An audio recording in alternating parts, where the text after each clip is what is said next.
Good morning everyone. आप सबका SBM learning में स्वागत है। हमारा आज का टॉपिक है 7QC टूल। तो आज हम 7QC टूल के बारे में जानेंगे।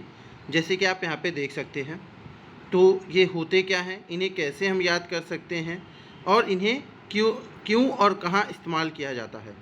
ठीक है, तो चलते हैं टॉपिक के ऊपर। इनको याद रखने के लिए अब 7QC टूल को हम याद कैसे करें, तो याद रखने के लिए हमारे पास एक अच्छा आइडिया है। हम इसे 2S 2P HFC के नाम से याद रख सकते हैं। ये मैंने बेसिकली अपने लिए याद रखने के लिए लिखा हुआ था।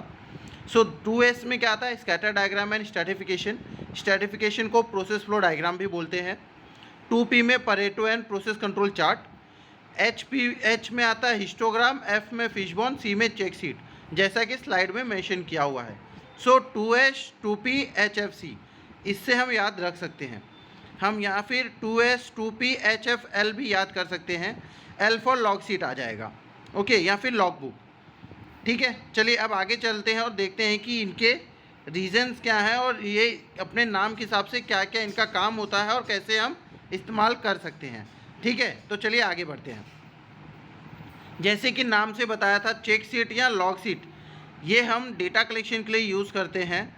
जब भी हमें किसी भी जगह का डेटा चाहिए या फिर हमारे पास अगर कोई भी प्रॉब्लम सॉल्विंग के लिए डेटा नहीं है, फॉर डेटा कलेक्शन और रिकॉर्डिंग एनी डेटा और monitoring the any process, we use to create such kind of sheets, जिसे हम लॉग शीट कहते हैं या चेक शीट कहते हैं। यहाँ से हमें डेटा मिल जाता है कि कौन से दिन, कौन सी जगह पे, कौन से टाइम पे क्या हुआ था, कब हुआ था, कौन सी चीज़ में प्रॉब्लम आई थी, कौन सी चीज़ में नहीं आई थी। या हम नॉर्मली कंपनी में डेटा रिकॉर्ड करने के लिए भी रखते हैं कि कौन से प्रोसेस कितने टाइम के बाद हुए हैं।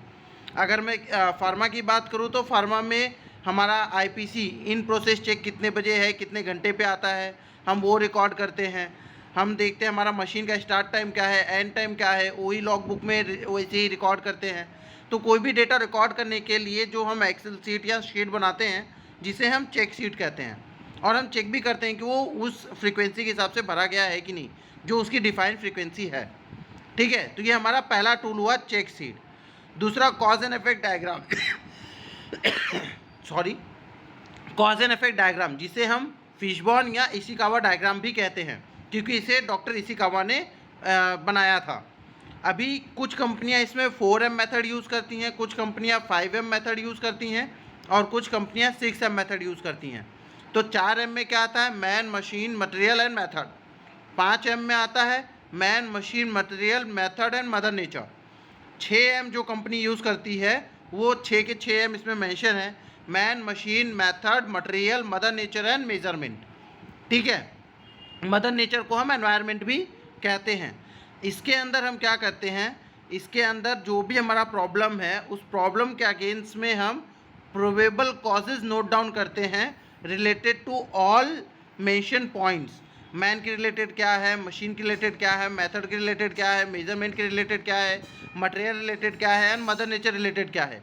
इन सब के रिलेटेड हम प्रोबेबल पॉइंट्स, प्रोबेबल कॉजेज जो हैं वो नोट डाउन करते हैं with the help of team. हम इसे ब्रेनस्टॉर्मिंग भी कहते हैं। ये कभी भी कोई एक बंदा नहीं करेगा, इसके लिए हम एटलीस्ट 4 या 5 लोगों की टीम रखते हैं, जिसके अंदर एक्सपर्ट्स को लेके सब आ जाते हैं। ठीक है, तो ये 5 या 6 लोगों की टीम होती है, जिसके अंदर जो प्रॉब्लम फेस कर रहा वो होता है, जो वहाँ पे वर्किंग करता है वो होता है, उस प्रोसेस का एक्सपर्ट होता है, और उस प्रॉब्लम रिलेटेड जितने भी रिक्वायर्ड बंदे हैं, एसएमईज हैं, सब्जेक्ट मैटर एक्सपर्ट्स, या फिर उनके down the line persons required होते हैं। हम यहाँ पे प्रोबेबल कॉजेज़ को नोट डाउन करते हैं। प्रोबेबल कॉजेज़ का प्राइमरी लेवल, सेकेंडरी लेवल भी हो सकता है, टर्सरी लेवल तक हम नोट डाउन करते हैं, और उसके बाद उनमें से हम उसको टीम के अलाइनमेंट के साथ और सॉर्ट आउट करते हैं कुछ पॉसिबल कॉजेज़। ठीक है, पहले हमने लेट्स एग्जांपल कि हमने 50 प्रॉब्लम्स जो कॉजेज़ थे वो नोट डाउन किए। उस 50 में से टीम ने अलाइन किया कि नहीं, ये 50 में से 15 या 8 या 10 या 12 इतने ही नंबर हैं जो पॉसिबल हैं, जिनके कारण ये इफेक्ट आ रहा, पॉसिबल कॉजेज़ हैं जिनके कारण ये प्रॉब्लम आ रही। तो हम उस 12-15 को लेके फिर हम आगे बढ़ते हैं। ठीक है, तो एक हिसाब से हम सेग्रीगेशन मेथड भी बोल सकते हैं कि यहाँ पे हमने क्या किया, सारे प्रोबेबल कॉजेज़ को नोट डाउन किया और प्रोबेबल में से फिर पॉसिबल कॉजेज़ निकाले जिनसे वो प्रॉब्लम हो रही है। ठीक है, तो इसे कहते हैं कॉज एंड इफेक्ट डायग्राम। फिर नेक्स्ट है कंट्रोल चार्ट। तो हमारा process under the control limit चल रहा है कि नहीं, कहीं वो डेविएट तो नहीं हो रहा, इस चीज़ को चेक करने के लिए जो भी हमारा डेटा कलेक्शन प्रोसेस है वहाँ से हम डेटा उठाते हैं। Just we use to put in a graph with upper limit, lower limit and medium limit, whatever we want. ठीक है, तो मीडियम रेंज में वो अगर रहेगा तो ठीक है, अगर हमारा प्रोसेस अंडर द कंट्रोल है, अपर एंड लोअर लिमिट के अंदर है, इट मीन्स कि हमारा जो प्रोसेस है अंडर कंट्रोल है और बहुत सही चल रहा। लेकिन अगर वो कभी डेविएट हो रहा है तो कितने फ्रीक्वेंसी पे डेविएट हो रहा है, up to what limit it is going, below the limit और higher the limit, upper the limit, वो चीज़ें हमें पता चलता है कि वो हमारे लोअर लिमिट में ज़्यादा जा रहा है या अपर में ज़्यादा जा रहा, और जा भी रहा तो कितने टाइम पे जा रहा है। ये चीज़ें हमें इस ग्राफ से पता चल जाती हैं जब हम ये ग्राफ प्लॉट करते हैं। ठीक है, तो इसलिए हम कंट्रोल चार्ट यूज़ करते हैं, हमारे डेटा का डेविएशन है कि नहीं वो चेक करने के लिए। Now histogram. हिस्टोग्राम हम क्यों करते हैं, हमारे कितनी फ्रीक्वेंसी पे, कितने इंटरवल ऑफ टाइम पे क्या प्रोसेस हुआ है, क्या डेटा हमें चाहिए, उसको प्लॉट करने के लिए हम हिस्टोग्राम यूज़ करते हैं। ठीक है, तो ये हमारा क्या है, एक डिस्ट्रीब्यूशन दिखाता है कि कितने फ्रीक्वेंसी पे कितनी चीज़ें क्या हुई हैं। जैसे कि इसके अंदर एक एग्जांपल दिखा हुआ है कि रन्स पर ओवर अगेंस्ट ओवर्स। तो इंडिया एंड ऑस्ट्रेलिया का यहाँ पे दिखाया है कि कितने रन पे, कितने ओवर्स में इंडिया के विकेट्स गिरे हैं अगेंस्ट ऑस्ट्रेलिया, कि ऑस्ट्रेलिया का कितने रन पे कितने विकेट गिरे हैं। तो histogram is a simply a frequency distribution of the data whatever you are going to see. ये एक नॉर्मली बार चार्ट ही है जिसके अंदर हमें पता चलता है कि कितने फ्रीक्वेंसी पे, कितने एक्टिविटी पे हमारी प्रॉब्लम्स आती हैं। ठीक है, तो एक्टिविटी वाइज हमारा वेरिएबल्स कौन से जगह पे कितना एक्ट करता है वो हमारा दिखता है इस ग्राफ से, इसलिए हम इसे हिस्टोग्राम कहते हैं। ठीक है, तो कितने इंटरवल ऑफ टाइम पे क्या हुआ है और कब हुआ है या कौन सी चीज़ हो रही है, वो चीज़ें हमें इससे पता चल जाती हैं। ठीक है, it's a normal bar chart, बस इसमें डिफरेंस इतना है कि ये वेरिएबल्स के अगेंस्ट में कितनी एक्टिविटीज़ के अगेंस्ट में और कितने वेरिएबल्स के अगेंस्ट में हमारा क्या रिजल्ट रहता है वो शोकेस करता है। ठीक है, now moving to next, Pareto. तो परेटो ऑलमोस्ट 80% और 90% I can say people are well aware of, because those who are working in the organisation they are well aware of Pareto chart. तो परेटो में क्या होता है कि मोस्टली हम इसके अंदर डिसेंडिंग ऑर्डर में डेटा को प्लॉट करते हैं, और जैसे हमारे पास कोई डिफेक्ट आ रहा, प्रॉब्लम्स आ रही हैं, तो वो कितने टाइम में कौन सी प्रॉब्लम हमारे लिए रही या कौन सी चीज़ हमारे लिए ज़्यादा प्रॉब्लम क्रिएट कर रही है, उसको डिसेंडिंग ऑर्डर में हम प्लॉट करते हैं। जैसे यहाँ पे दिखाया button defect, pocket defect, collar defect, sleeve defect, cuff defect. तो यहाँ पे दिखा रहा है कि बटन का जो डिफेक्ट है और पॉकेट का जो डिफेक्ट है वो सबसे ज़्यादा है as compare to collar, sleeve and cuff. तो हमें अगर हम कफ पे या स्लीव पे काम करेंगे तो हो सकता है कि हमारा टाइम और मेहनत उतना ही लगे, लेकिन रिजल्ट जो मिलेगा बहुत ही मिनिमल मिलेगा। लेकिन अगर मैं बटन पे या पॉकेट पे, दोनों पे काम करता हूँ, तो मुझे 80% प्रॉफिट मिलेगा just doing a 20% of work. अगर मैं इनको 20-20% से हिसाब से डिवाइड कर दूँ कि हर एक काम करने के लिए मेरा 20% टाइम जाएगा ही, तो अगर मैं कफ पे 20% दे के मैं काम करता हूँ और मेरे को कफ पे मैं टाइम दे के काम करता हूँ और मेरे को 20% प्रॉफिट होता है, और उतना ही टाइम अगर मैं बटन पे काम करूँ और मेरे को पूरा प्रॉफिट मिल रहा है, तो मेरा बटन पे काम करना ज़्यादा तरीकेमंद है। तो इसीलिए इसे 80-20 रेशियो भी बोलते हैं, 80% profit by doing 20% of work. ठीक है, तो यहाँ पे मैं खाली बटन और पॉकेट पे काम कर रहा हूँ, दो चीज़ों पे काम कर रहा हूँ जो हाईएस्ट कॉन्ट्रीब्यूटर हैं, जिससे मेरा 80% प्रॉफिट हो रहा। अगर मैं वही उतना ही काम कफ और स्लीव पे करूँगा तो मुझे उतना प्रॉफिट नहीं होगा as compare to cuff and pocket, तो बटन एंड पॉकेट। तो इसीलिए किस पे हमें पहले फोकस करना है, कौन सी चीज़ को पहले हमें वर्क करके एलिमिनेट करना है, ताकि हमारे लॉसेस जल्दी ख़त्म हो और ज़्यादा प्रॉफिट हो with in a less time. ये चीज़ें प्रायोरिटाइज करने के लिए, प्लान करने के लिए हम परेटो चार्ट यूज़ करते हैं। ठीक है, इसे 80-20 भी बोलते हैं, 20% of work with 80% of profit. Okay, now scatter diagram. जैसे कि यहाँ पे आप डायग्राम देख रहे हैं, अगर समझिए एक्स एक्सिस पे मेरा टेम्परेचर है, वाई एक्सिस पे मेरा प्रेशर है। तो अगर मैं पहले डायग्राम की बात करूँ तो मेरा जब टेम्परेचर बढ़ रहा तो मेरा कहीं ना कहीं प्रेशर भी बढ़ रहा, तो थोड़ा बहुत लिंकेज है।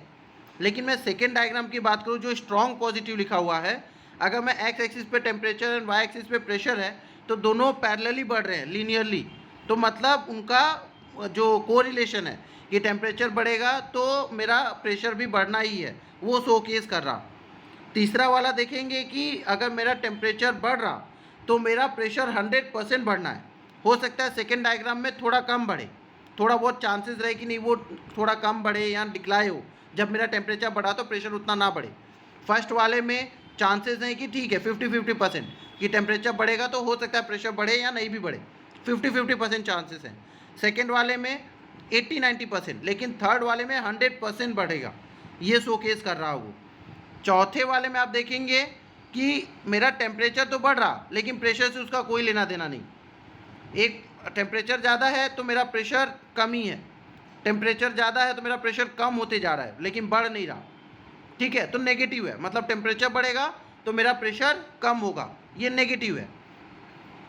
और पांचवा वाला देखेंगे तो टेम्परेचर और प्रेशर का कोई लेना देना ही नहीं है। और छठवें वाले में देखेंगे तो नॉन लीनियर कोरिलेशन है। इट मीन्स कि टेम्परेचर एक पर्टिकुलर अमाउंट तक प्रेशर बढ़ेगा, जब टेम्परेचर बढ़ेगा उसके बाद टेम्परेचर से कोई लेना देना नहीं होगा प्रेशर का, फिर टेम्परेचर वापस बढ़ेगा जब वो अपने वापस पोजीशन पे आएगा प्रेशर, ठीक है। तो नॉन को लीनियर रिलेशन है, मतलब टेम्परेचर से प्रेशर का इतना ज़्यादा कोई लीनियर रिलेशन नहीं है। एट पर्टिकुलर अमाउंट वो बढ़ेगा लेकिन उससे ज़्यादा अगर वो बढ़ेगा टेम्परेचर तो प्रेशर मेरा नहीं बढ़ेगा, वो डाउन होने लगेगा। वापस जब टेम्परेचर अपने रेंज में आएगा तो प्रेशर मेरा बढ़ेगा, ठीक है।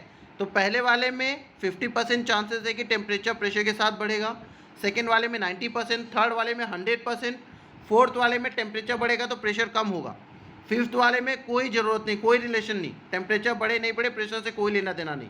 और सिक्स्थ वाले में नॉन कोलिनियर रिलेशन है, मीन्स कि at particular amount at some amount temperature के साथ प्रेशर बढ़ेगा, लेकिन अगर वो उससे एक्सीड करता है या लोअर जाता है तो मेरा प्रेशर नीचे मतलब रिलेशन में नहीं रहेगा, लेकिन एट पर्टिकुलर टेम्परेचर मेरा प्रेशर रिलेशन में रहेगा। फॉर एग्जांपल अगर 5 डिग्री टेम्परेचर है तो मेरा प्रेशर 2 रहेगा, लेकिन अगर 5 से ऊपर या नीचे जाता है तो मेरा प्रेशर उसके लिमिट में नहीं रहेगा, रिलेशन में नहीं रहेगा, ठीक है। तो स्कैटर डायग्राम में हम एक्स एक्सिस के अगेंस्ट में वाई एक्सिस का रिलेशन है कि नहीं, को रिलेशन उनके बैठ रहे हैं कि नहीं, वो चेक करते हैं। जैसे फर्स्ट वाला, सेकेंड वाला, थर्ड वाला दिखा रहा है, ठीक है, तो उनके रिलेशन हमें पता चलते हैं कि एक्स वेरिएबल के अगेंस्ट में वाई वेरिएबल का इम्पैक्ट है कि नहीं है, वाई वेरिएबल के ऊपर इम्पैक्ट है कि नहीं है, या वाई वेरिएबल का एक्स वेरिएबल के ऊपर इम्पैक्ट है कि नहीं है। Okay, it's a simply showcasing of correlation of 2 variables, इसलिए हम स्कैटर डायग्राम यूज़ करते हैं। स्ट्रैटिफिकेशन, जिसे हम प्रोसेस फ्लो डायग्राम भी बोलते हैं, सिंपली ये विजुअल रिप्रेजेंटेशन होता है ताकि इससे हमें पता चल सके कौन से प्रोसेस के बाद कौन सी चीज़ें हमें करनी है, कौन सी एक्टिविटी के बाद कौन सी एक्टिविटी हमें परफॉर्म करनी है, ठीक है। तो process flow diagram almost organisation में सभी को पता होता है। It's normal showcasing of process कि कौन से प्रोसेस के बाद कौन सा स्टेप हमें फॉलो करना है, कौन से प्रोसेस के बाद कौन सा दूसरा प्रोसेस होगा, ठीक है। तो normally a visual representation of process and steps, ठीक है। तो यही होता है स्ट्रैटिफिकेशन, जिससे हमें क्लियरली विजुअल रिप्रेजेंटेशन पता चल जाता है कि कौन सी चीज़ के बाद क्या करना है और कैसे करना है। तो आज के टॉपिक में इतना ही। Thank you very much, keep watching, keep learning and please subscribe my channel SBM learning. आपका कोई भी डाउट हो, कुछ भी जानना हो तो please drop me your concern in a chat box. Thank you.